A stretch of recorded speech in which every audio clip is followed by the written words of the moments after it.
अशा या निसर्ग संपन्न तारकर्लीला जायचं कसं?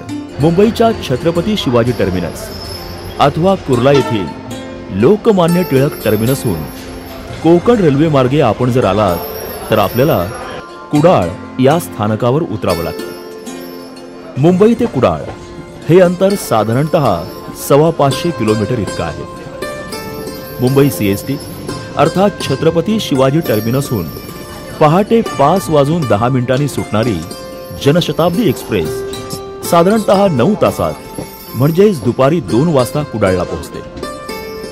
CSTहून पहाटे 6:55 सुटणारी मांडवी एक्सप्रेस 10:30 तासांनी म्हणजे संध्याकाळी 5:30 वाजता लोकमान्य टिळक टर्मिनस कुर्ला येथून सकाळी 11:40 सुटणारी नेत्रावती एक्सप्रेस 10:15 तासांचा प्रवास करीत रात्री 10 वाजता कुर्ल्याहूनच दुपारी 3:20 सुटणारी मत्स्यगंधा एक्सप्रेस साधारणतः 9:30 तासांनी म्हणजेच पहाटे 1 वाजता तर CSTहून रात्री 11:05 सुटणारी कोकण कन्या एक्सप्रेस 10:15 तासांनी म्हणजे सकाळी 9:15 वाजता कुडाळला पोहोचते।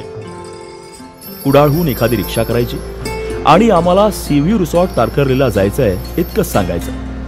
हा प्रवास आहे साधारणपणे 35 किलोमीटरचा। कणकवली ते तारकर्ली हे अंतर आहे सुमारे 50 किलोमीटर। कोल्हापूरहून तारकर्ली साधारणतः 160 किलोमीटर इतक्या अंतरावर आहे, तर पुण्याहून येथे येण्यासाठी 450 किलोमीटरचा प्रवास करावा लागतो। विमानमार्गे आला तर गोव्याहून आपल्याला इथपर्यंत प्रवास करावा लागतो। गोवा ते तारकर्ली हे अंतर साधारण 150 किलोमीटर इतकं आहे।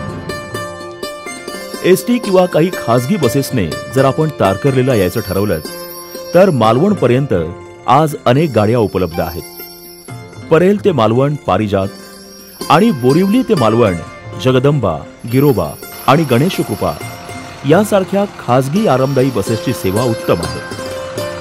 मुंबईहून सुटलेली खासगी बस जर गोव्याकडे जाणारी असेल तर आपण कसाल येथे उतरावं। कसालहून ST न आलात तर मालवणला उतरायचं।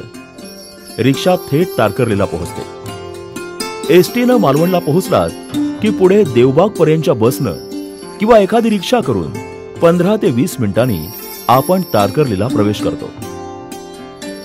मालवण पासून तारकर्लीच्या या प्रवासात तारकर्ली जवळ येताच जवळच असलेल्या साई मंदिरापासून जो रस्ता जातो तो थेट तुम्हाला तुमच्या इच्छित रिसॉर्ट पर्यंत म्हणजेच सी व्ह्यू रिसॉर्ट पर्यंत घेऊन येईल।